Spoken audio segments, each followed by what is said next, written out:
For latest updates and short audio clips, follow us on Instagram, Reading the Author.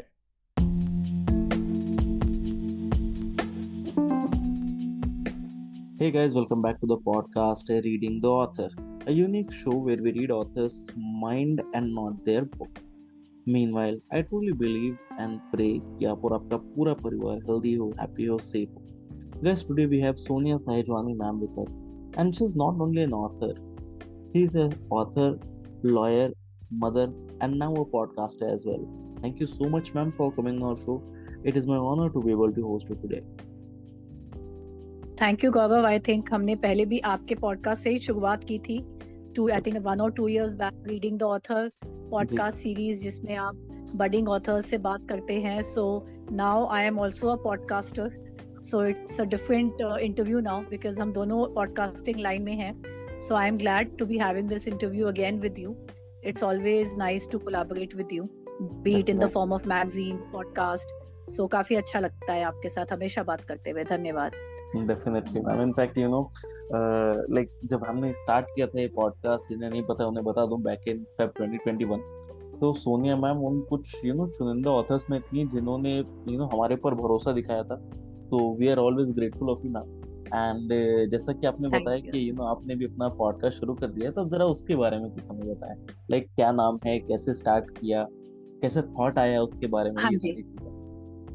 हाँ, देखिए, किताबें तो मैंने लिखी हैं 2-3, और उसके बाद मैंने उनको ऑडियो बुक्स में भी रिलीज किया था.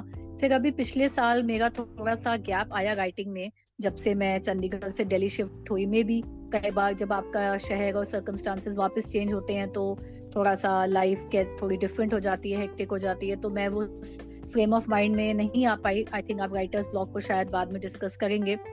तो मेरे और मेरे पब्लिशर के साथ काफी समय से ये चल रहा था दैट आजकल बुक्स के अलावा पॉडकास्ट भी बहुत ज्यादा ट्रेंडिंग है, और कई ऐसे लोग हैं जो रास्ते में, ऑन वे या शाम को अपने घर पर सुनना बहुत पसंद करते हैं. कई ऐसे लोग हैं जो बुक्स को पढ़ने से ज्यादा इंफॉर्मेशन ऑडियो के माध्यम से सुनने में बहुत बिलीव करते हैं. और मेरा ये एज था कि मैं एक लेखक हूँ, मैं एक स्पीकर हूँ, मुझे बोलने का भी काफी शौक है. Specially I am a legal writer, मैं लॉयर बैकग्राउंड से हूँ, और हमने ये पाया कि स्पॉटिफाई पर या कहीं पर भी लीगल टॉपिक्स के ऊपर पॉडकास्ट नहीं है. और हमारा ये एम था कि हम इसको बाइलिंगुअल करेंगे, क्योंकि हमारी और मेरे पब्लिशर की रिसर्च ने और स्पॉटिफाई की रिसर्च ने ये भी बताया कि इंग्लिश पॉडकास्ट तो काफी हैं, लेकिन बाइलिंगुअल लैंग्वेज में जो आम बोलचाल की भाषा है आजकल, जिसमें हम अंग्रेजी के साथ साथ हिंदी का मिश्रण यूज करते हैं, जैसे मैं अभी बात कर रही हूँ, तो उस पे हम इस पॉडकास्ट लेट्स टॉक लॉ को शुरू करें. जनवरी 2023 में, नए साल से ही हमने इसकी शुरुआत करी, और हमने अलग अलग टॉपिक्स उठाए जो कि एक कॉमन मैन को अफेक्ट करते हैं. और कोशिश यही थी कि एक लेमैन लैंग्वेज में, जैसी मेरी बुक्स का एम होता था कि एक सिंपल भाषा में हम लोगों तक पहुंचे, वही इस पॉडकास्ट का भी मकसद है कि हम अलग अलग कानूनों को, अलग अलग कानून से लेकर मुद्दों को उस पर चर्चा करें और मैं उनको जागरूक कर सकूं. तो जनवरी 2023 से ये शुरू हुआ, और अभी 2 सीजन कंप्लीट हो गए थे, और अभी जुलाई में मैंने 3रा सीजन स्टार्ट किया है इसका. सबसे पहले बहुत बहुत बधाई मैम आपको. एंड द सेकंड थिंग जो मुझे लगा ना इस पॉडकास्ट को, लाइक आपकी जो लेट्स टॉक लॉ वाला जो आपने पॉडकास्ट स्टार्ट किया है, इसके बारे में सुन के मुझे सबसे बड़ी चीज क्या खुशी हुई ना, कि हमारी इंडिया जैसी कंट्री में ना, जैसे बहुत सारे ऐसे, जैसे आपने बताया था, याद है लास्ट टाइम जब आप पॉडकास्ट पे आए थे, तो आपका उस वक्त भी यही एक सोल पर्पस था कि जो आपने वो आपकी CLLB जो आपने हिंदी ट्रांसलेशन उस बुक का अपलोड किया था, रिलीज किया था, उसका यही सोल पर्पस था कि ठीक है, इंग्लिश तो बहुत लोग जानते हैं, लेकिन हिंदी उससे ज्यादा लोग जानते हैं. हमारे जो पेरेंट्स वाली जनरेशन है वो स्पेशली जानती है. आपने उस बार भी ये चीज डिस्कस की थी, आपको याद हो. तो यहाँ पर भी अगर देखा जाए, जो आपने बाइलिंगुअल चीज स्टार्ट की, तो ये एक ऐसी चीज है ना, लॉ, जो कि हमारे देश में बहुत ही कम लोगों को पता है हर इस रिस्पेक्ट में चीजों के बारे में. लाइक मेरे घर वालों को ले लीजिए, या हमारे पेरेंट्स के जनरेशन को, तो हम लोग डरते ज्यादा हैं इससे, रेदर देन कि इसको इस चीज को जानने से, कि इसको ठीक है चलो जान लेते हैं. तो उस रिस्पेक्ट में अगर देखा जाए तो ये बहुत बड़ा, मतलब एक कह सकते हैं ना, बून साबित हुआ होगा. Definitely ma'am. And that's completely a new topic. In fact मैं भी इस इंडस्ट्री में बहुत साल से हूँ, लेकिन मैंने भी कोई लॉ से रिलेटेड कोई पॉडकास्ट सुना नहीं. तो definitely it's a good one. हाँ जी, हाँ बिल्कुल, क्योंकि देखिए क्या होता है ना कि चाहे हम सड़क पे चल रहे हैं, चाहे हम किसी ऑफिस में हैं, चाहे हम किसी कॉलेज में हैं, चाहे हम कहीं सर्विस ले रहे हैं, हम किसी रेस्टोरेंट में बैठे हैं, हम एयरपोर्ट पे हैं, रेलवे स्टेशन पे हैं, हम गाड़ी चला रहे हैं, हर जगह हमें कोई ना कोई लॉ गवर्न करता है।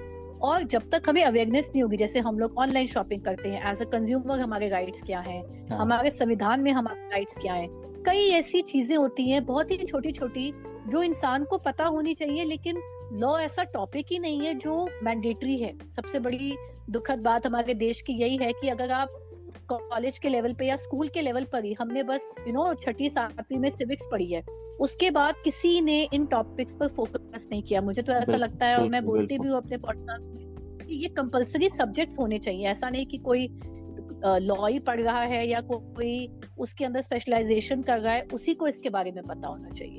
तो वही मेरा मकसद है, हाँ, कि मैं सबको बता सकूं इसके बारे में। प्रॉफिट्स मेरा मकसद कभी नहीं है, अवेयरनेस ही मेरा मकसद है। इनफैक्ट मैम, जैसे भी आपने ये बताया कि सिविक्स, अगर मैं आपको बताऊं, मैं अपनी पर्सनल बात बताऊं, हमारे स्कूल में क्लास 10th के बाद से हिस्ट्री एंड सिविक्स का जो सब्जेक्ट था वो हटा दिया गया। लाइक हमारे पास बस कुछ चुनिंदा 5 सब्जेक्ट के ऑप्शंस थे। मैथ वहाँ पे था, मैथ्स एंड बायो में चूज करना था, maths bio commerce. After that we have Hindi, English, computer and फिर सेमेस्टर, दैट्स इट। तो और कहीं ना कहीं देखा जाए तो सिविक्स ऐसी चीज है, लाइक जितने टाइम भी था 9th-10th में, जब तक मेरे पास था, मुझे ट्रस्ट में इसमें बड़ा इंटरेस्ट था। लेकिन वही आगे था कि आगे इसमें जब आपके पास है ही नहीं तो आप क्या उसमें इंटरेस्ट बिल्डअप करोगे। फिर अपने उसके बाद फिर लाइन चेंज हो जाती है कि नहीं इंजीनियर बनो, ये बनो, वो बनो, तो बहुत सारी चीजें।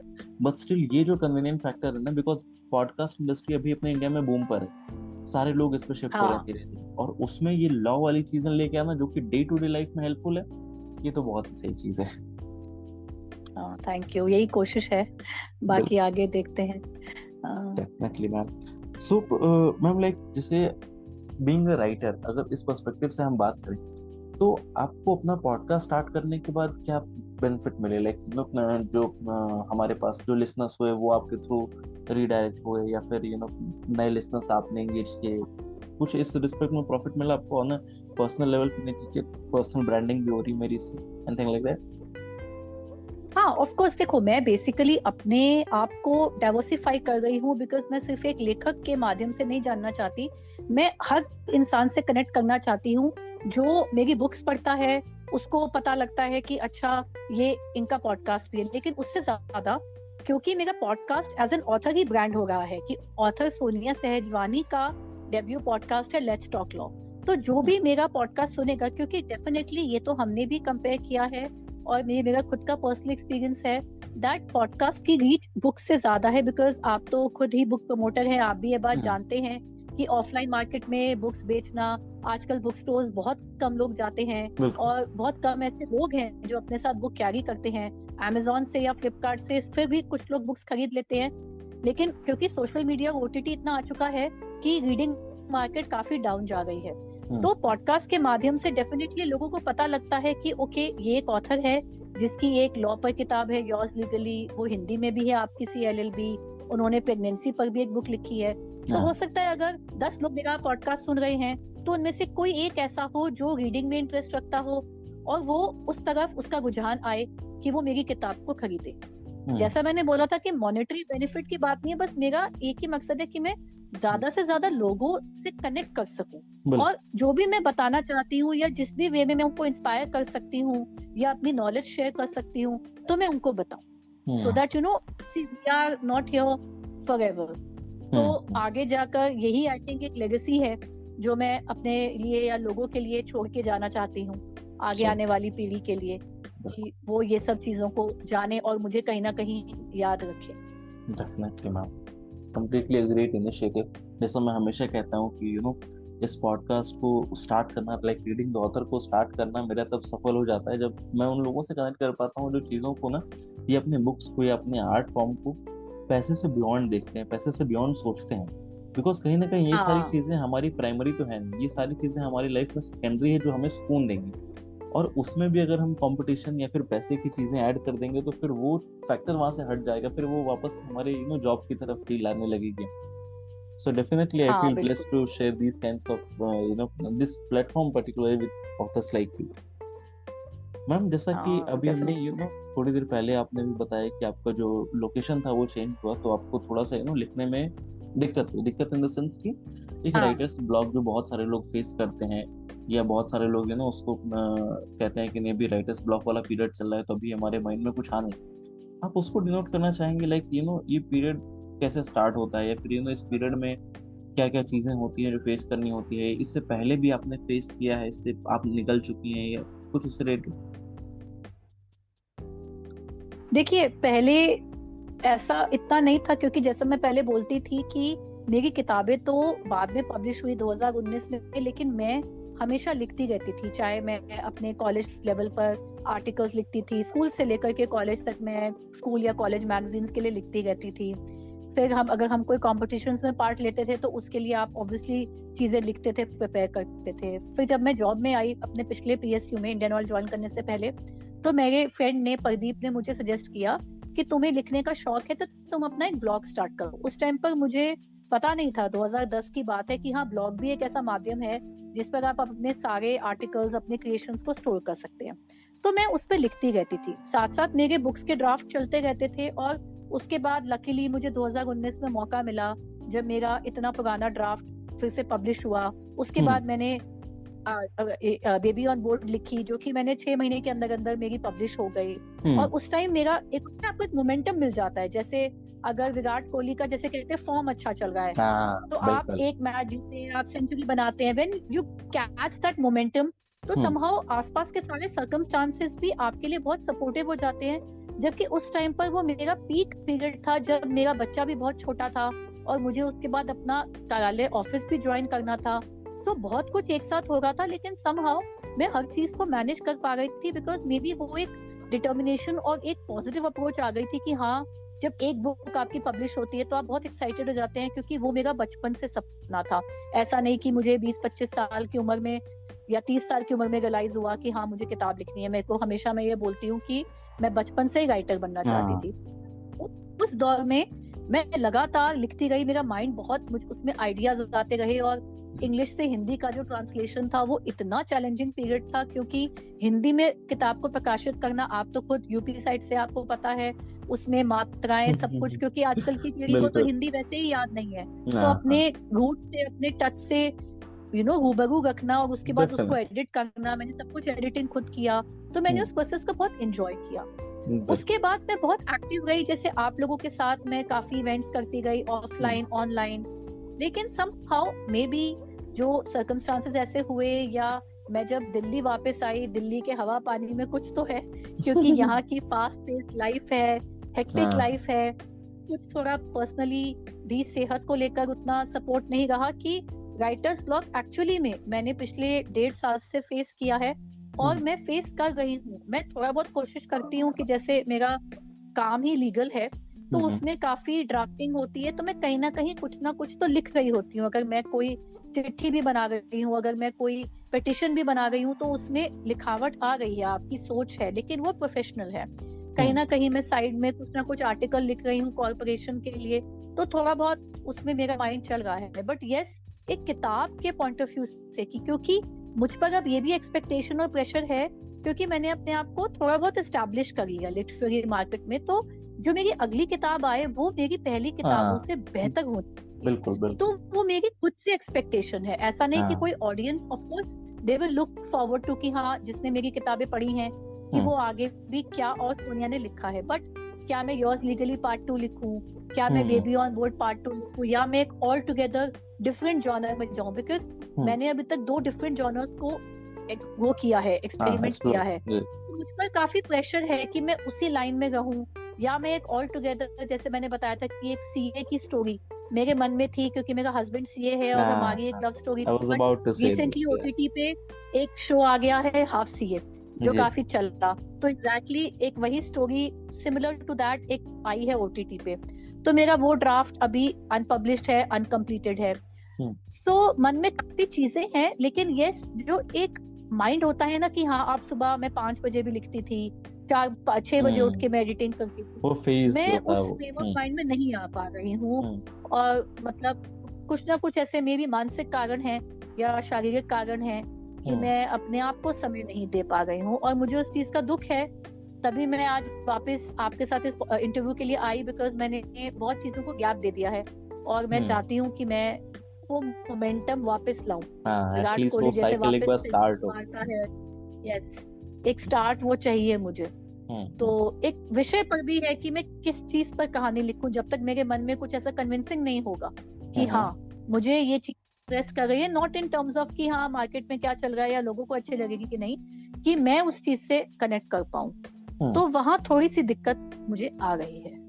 ओके सो मैम, लाइक जैसे कि ठीक है, आपको सबसे बड़ी बात होती है ना रियलाइजेशन। लाइक अभी आपको पता है कि आपको 1-1.5 साल से ये आपको राइटर्स ब्लॉक का फेस कर, but when it comes to like अपने फ्यूचर प्रोजेक्ट्स के बारे में सोचना, लाइक आपने एक लास्ट अपने पॉडकास्ट में हमारे साथ शेयर किया था, वो आपके और सर वाली वो सीए वाली स्टोरी एक हो गई, या फिर कुछ और आपके माइंड में चल रहा है कि किसी और जॉनरा में ट्राई करते हैं, या फिर इसी को थोड़ा सा कंटिन्यू और आगे करते हैं, बिकॉज इन्हें एक पॉडकास्ट भी लॉ पे रिलीज कर दिया है, तो कोई इमेज वो लॉ वुमेन वाली कहीं बनती जा रही है, ऐसा कुछ है? कभी इस बारे में सोचा है कि नहीं हो सकता है कि अगर ये कोई कि जैसे किसी एक होता है ना कि किसी साइड पे ज्यादा इंक्लिनेशन हो कि ठीक है चलो अच्छा इस पे लिख सकते, ऐसा कुछ है? नहीं देखिए, हाँ ये तो मैं कहती हूँ कि एक ना कहीं माइंड में योर्स लीगली पार्ट 2 आता है, बिकॉज यस मेरा जो एक इमेज है एज अ वुमेन ऑथर जो लीगल फिक्शन लिखती है, बिकॉज अगेन इस टाइप की किताबें नहीं है इंडिया में, तो मे भी कहीं ना कहीं मैं उस एरिया को, उस नीश ऑडियंस को या उस टॉपिक को पकड़ना चाहती हूँ, क्योंकि अभी भी जैसे अगर कोई ऐसी मूवीज आती हैं लॉ पर तो लोगों का काफी इंटरेस्ट आता है, चाहे वो आर्टिकल 375 हो, चाहे वो पिंक हो, या अभी रिसेंटली भी एक मूवी आई थी। तो मुझे ऐसा लगता है कि इस एरिया में अभी भी स्कोप है। और एक और चीज मैंने रियलाइज करी है दैट मैं बहुत ज्यादा फैंटेसी वर्ल्ड में नहीं जा सकती। मेरी कहानियां कुछ ना कुछ रियलिस्टिक होती हैं, वो मेरे ही कैरेक्टर से इंस्पायर्ड होती हैं, या हो सकता है मैं अपने आप पर ही किताब लिख डालूं कि एक ऐसा ऑथर जो राइटर्स ब्लॉक फेस कर रहा है, जैसा भी आपसे बात करते मुझे आइडिया आ रहा है। तो सम ऑफ मेरा जो भी वर्क होगा वो कहीं ना कहीं मेरी जिंदगी से या जो मैं आसपास देखती हूँ, ऑब्जर्व करती हूँ, उससे इंस्पायर्ड तो रहेगा। मैं अपने आप से बहुत अलग होकर कोई ऐसी किताब नहीं लिख पाऊंगी जिसमें मेरा नहीं है, या बिल्कुल ही वो 100% फिक्शन होगा। ऐसा आई थिंक मुश्किल है मेरे जैसे ऑथर के लिए। तो कहीं ना कहीं लीगल में रुझान तो है, या हो सकता है मैं एक ऐसे राइटर की भी कहानी लिखूं जो मेरी तरह भी ऐसा कुछ फेस कर रहा है। बहुत कुछ ऐसा मैरिड लाइफ पे टॉपिक्स आते हैं, पेरेंटिंग पे आती है माइंड में, कि जैसे अभी मैं एक वर्किंग मदर हूँ और मेरा बच्चा अभी 5 साल का है, तो baby on board was my motherhood journey. तो मैं पेरेंटिंग जर्नी पे कई बार सोचती हूँ। But then you have authors जैसे करीना कपूर खान की बुक आई, तो कहीं ना कहीं वो एक सेलिब्रिटी फैक्टर आ जाता है कि इवन दो उनका क्या कंटेंट है आई डोंट नो, बट वो ब्रांड जल्दी बिकता है। वो भी कहीं ना कहीं ऐसा कंपटीशन आता है कि जो नोन नेम्स हैं वो बहुत जल्दी बिक जाते हैं, एंड इवन दो आपका कंटेंट अच्छा हो, to be able to get that sales figure कि हाँ बेस्ट सेलिंग ऑथर बने, थोड़ा समय लगता है इंडियन मार्केट में। तो इनफैक्ट मैम जैसे अभी बात करते करते ना मेरे माइंड में भी एक थॉट आया, एक सजेशन है आपके अगले बुक के लिए। आप एक बुक लिख सकते हैं ना related to this writers block, कि एक राइटर है जो कि जिसने ऐसे 2 या 3 बुक्स पब्लिश किए, फिर उसको राइटर ब्लॉक फेस हुआ, फिर वो कैसे उसको ओवरकम किया, और इस बात पे भी एक पूरी बुक की जा सकती है, बिकॉज ये भी बड़ा ही फ्रेश काइंड ऑफ टॉपिक है मेरे हिसाब से। अभी तक तो मैंने ऐसा नहीं सुना कि राइटर ब्लॉक जैसे बात सभी लोग करते हैं, बट उसमें स्पेसिफिक ये जो बुक होगी ना वो पूरी जर्नी फेस बताएगी कैसे एक ऑथर स्ट्रगल कर रहा है अपने लिखने के लिए, या फिर नहीं लिख पा रहा है, सोच नहीं पा रहा है, बहुत सारी चीजें उस पर ऐड हम कर सकते हैं। हाँ चलिए, हो सकता है ये सक्सेसफुल रहे। आई थिंक आइडिया तो अच्छा है, अपनी जर्नी पे मैं लिख सकती हूँ, बिकॉज मैं और बुक्स तो पब्लिश करना चाहती हूँ, मैं यहाँ पे रुकना नहीं चाहती। लेकिन क्या होता है ना, जब आप लिखने में गैप भी ले आते हैं किसी भी चीज में, अगर आप खेलने में गैप ले आएंगे, जैसे मैं टेबल टेनिस बहुत खेलती थी अपने पिछले ऑफिस में, लेकिन यहाँ आने के बाद मैं उससे आउट ऑफ टच हूँ, तो कुछ चीजें ऐसी होती हैं अगर आप आउट ऑफ टच हो जाएंगे तो फिर आपको और समय लगेगा, तो माइंड उसी हिसाब से अपने आप को यूज्ड टू हो जाता है। तो चीजों से टच में रहना, चाहे आपकी ड्राइंग हो, चाहे आपकी पेंटिंग हो, चाहे आपका खेलना हो, चाहे आपकी एक्सरसाइज हो, मतलब मैं अपने शरीर पे ध्यान नहीं दे पा रही बिकॉज मैं रेगुलरली एक्सरसाइज नहीं कर रही, ये भी एक प्रॉब्लम है। तो ये चीजें बहुत जरूरी है। अगर आप शारीरिक और मानसिक रूप से स्वस्थ होंगे तो आप तभी एक्चुअली अपने पैशन को अच्छे से फॉलो कर पाएंगे। तो कई हैं। बिल्कुल। So ma'am like specifically talking about this book industry now, अगर इस बुक इंडस्ट्री को देखा जाए मैम तो लाइक आपने तो बहुत सारी चीजें देख डाली अभी तक इस बुक इंडस्ट्री में। So how is this evolving, like it is going in a good way, like because बहुत सारी हंड्रेड्स ऑफ बुक्स हर हफ्ते पब्लिश हुए जा रही हैं, ऑथर्स बहुत सारे लोग ऑथर्स हो रहे हैं, पब्लिशिंग बहुत ईजी हो चुकी है, या फिर ये एक अच्छा साइन नहीं है बिकॉज हमारे जो यूथ का जो टाइम स्पैम है वो भी बहुत कम है, अगर देखा जाए कि शॉर्ट्स हो गए, रील्स हो गए, सारी चीजें में उसके अलावा सबको ऑथर बनना ही है। तो ये दोनों में से कौन सी चीजें ज्यादा मतलब आपके हिसाब से लग रही है? देखिए, मुझे ऐसा लगता है क्योंकि मैं एक ऐसी, मेरा चाइल्डहुड ऐसा रहा है कि हम लोग बहुत बुक्स पढ़ते थे और हम लोग बड़े बड़े ऑथर्स पढ़ते थे, खुशवंत सिंह पढ़ते थे, एन रैंड पढ़ते थे, हम लोग झुम्पा लाहिरी पढ़ते थे। तो क्या होता है ना, बुक्स हमारे जो बचपन से रीडर्स रहे हैं, हमारे लिए बुक्स बहुत बड़ी चीज है। एक किताब लिखना, एक ऑथर बनना, वो ऐसी कोई छोटी मोटी चीज नहीं है। मतलब एक बहुत ही करेजियस काम है और एक बहुत ही हिम्मत का काम है किताब लिखना। लेकिन आजकल क्या हो गया है कि क्योंकि ऑफ कोर्स पब्लिशिंग इतना इजी हो चुका है, आप सेल्फ पब्लिशिंग भी कर सकते हैं। पहले क्या होता था, एक ऑथर की मैन्युस्क्रिप्ट सेलेक्ट होना, एक्सेप्ट होना, कोई पब्लिशर उसकी किताब को छापने के लिए माने, यही एक बहुत बड़ा अचीवमेंट होता था। लेकिन आज के समय में क्या हो गया है कि अब लोगों को ना, जैसे for the sake of it कहते हैं कि हाँ, ऑथर बनने के लिए ऑथर बनना है, कि कहानी में कुछ इतना अच्छा नहीं होगा, कंटेंट बहुत ही एवरेज होगा, लेकिन उनको भी अपने नाम की एक बुक छापनी है, उनको भी दिखाना है कि हाँ हम ऑथर बन गए। उसके बाद उनकी बुक कहाँ गई, कहाँ चली गई, उन्होंने उसको कितना प्रमोट किया, कितने लोगों ने उसको पढ़ा, बिल्कुल मैटर नहीं करता।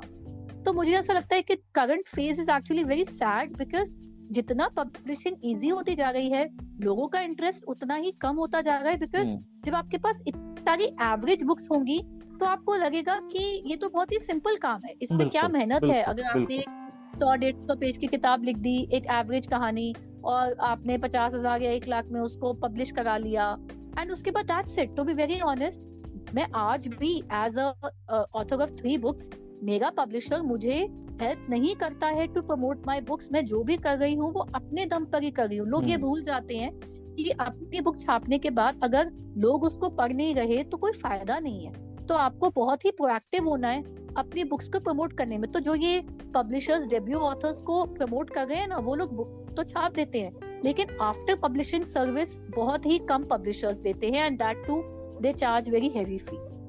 तो ये काफी साइड इफेक्ट है। और hundreds and thousands of books publish होना is not a good sign, क्योंकि बुक स्टोर्स में आपको समझ ही नहीं आएगा कि आप कौन सी बुक खरीदते हैं और कौन सी बुक अच्छी है। उस चीज की वैल्यू कम हो जाती है जब एक चीज इतनी ज्यादा बल्क में आ जाती है।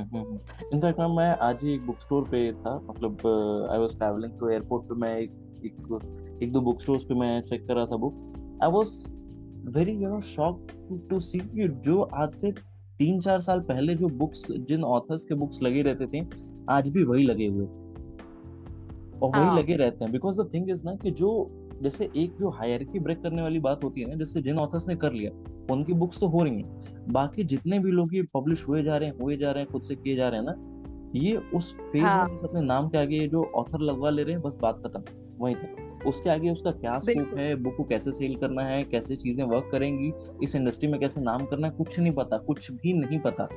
और इस वजह से लोग उन चीजों को थोड़ा सा साइड कर देते हैं कि अच्छा ठीक है ऑथर है, बहुत अच्छी बात। बट जो सेलेक्टेड पहले से एक बार जिनका नाम हो चुका है, बन चुके हैं, आज भी वही वापस से वहां पे अभी भी राज कर रहे हैं। What I have personally seen too. हाँ, ये सही बात है बिल्कुल। और मुझे वही लगता है कि फिर जो हम लोग इतनी मेहनत करते हैं और हम लोग मतलब वही मैं कह रही हूँ, एक ऑथर बनना, एक किताब लिखना, एक बहुत ही it's like meditation, it's like a spiritual thing also. You are connecting with your own soul.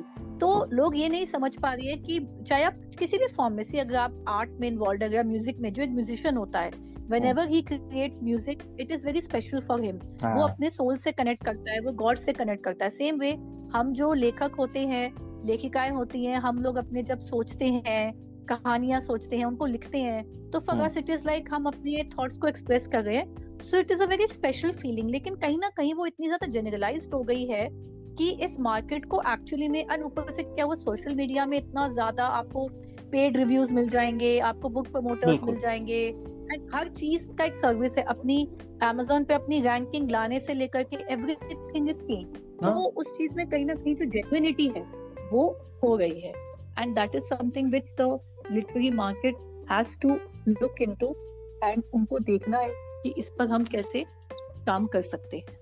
Definitely ma'am. So ma'am, जैसा कि मैंने जब आपको इंट्रोडक्शन दिया आज, तो मैं बस एक चीज, ऑथर पे नहीं रुका हर बार की तरह। आई हैव ऑलरेडी टोल्ड कि आप एक ऑथर हैं, लॉयर हैं, मदर हैं एंड पॉडकास्टर भी हैं। सो बहुत सारे लोगों के अब माइंड में सवाल आ रहा होगा कि ठीक है, इतनी सारी चीजें अगर आप एक साथ कर रहे हैं तो टाइम कैसे मैनेज कर रही हैं। तो प्लीज आप कुछ इस बारे में हमारे लिसनर्स के साथ बताएं, लाइक कैसे मैनेज कर देखिए सकते हैं टाइम का तो वही, कैसे। हाँ जी टाइम का तो वही है कि जैसे अभी जैसे राइटिंग तो थोड़ा सा रुका हुआ है, तो अभी क्योंकि ग्रोइंग चाइल्ड है तो उसकी जो डिमांड्स है और जो अटेंशन देना होता है इस फेज में, जो फिलहाल मेरा जो फैमिली है, जो बच्चा है, that is top priority, even more than my job and my work for me right now, because it is the growing years of the child. जब बच्चा छोटा होता है 6-8 महीने का, तो क्या होता है वो इतना ज्यादा अभी चीजें जानता नहीं है, वो छोटा होता है, वो सोता है, उठता है, तो तब आप अपनी पर्सनल चीजों को बेटर मैनेज कर पाते हो। बट अभी जो एक मदर की नीड होती है एक बच्चे को, वो प्राइमरी है। तो फिलहाल अगर मैं अपनी हायरार्की में देखूं तो मैंने अभी टॉप मोस्ट प्रायोरिटी अपने फैमिली को, अपने बच्चे को दे रखी है, then comes my job, and उसके बाद मेरा पर्सनल टाइम आ रहा है।